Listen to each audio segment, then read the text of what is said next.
What's up guys? Magandang araw, panibagong vlog naman for today guys, no. At nais ko lang pong bigyan ng reaksyon, di ba? Itong kay Diwata Pares sa pag-improve sa kanyang parisan, di ba? Kaya guys, mas maganda talaga pag may mga basher ka, pag may pumupunda sa'yo. Tingnan nyo, dahil sa pamumuna na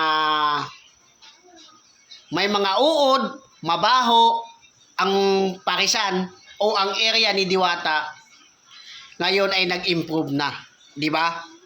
Kasi kung wala yung mga taong nambabas o yung mga taong nagsasabi against dun sa kay Diwata, hindi mai-improve yan. Kasi simple, akala ni Diwata okay lang, lahat lang, ayos lang, walang problema. May mga taong simple pinuna siya, na mabaho yung parisan niya, may inuud na.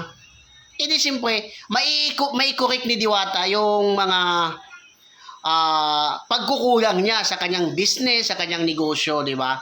Kaya dapat thankful din si Diwata sa mga nangbaba sa kanya, di ba, na dahil sa kanila, nagkaroon siya ng idea na maaaring lalo pang pagandahin ang kanyang parisan, di ba, ang kanyang area, at para mabigay naman yung quality, di ba? Kaya sa daming sumusuporta kay Diwata, no, talagang madami ng diyan didikit diyan kay Diwata kasi sikat na.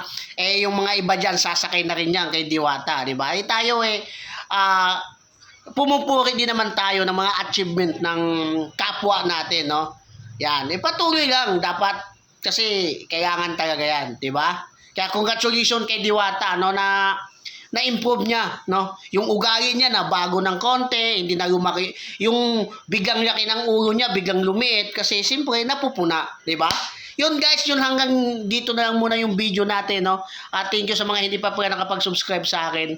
Mag-subscribe na kayo kay Kahimas TV.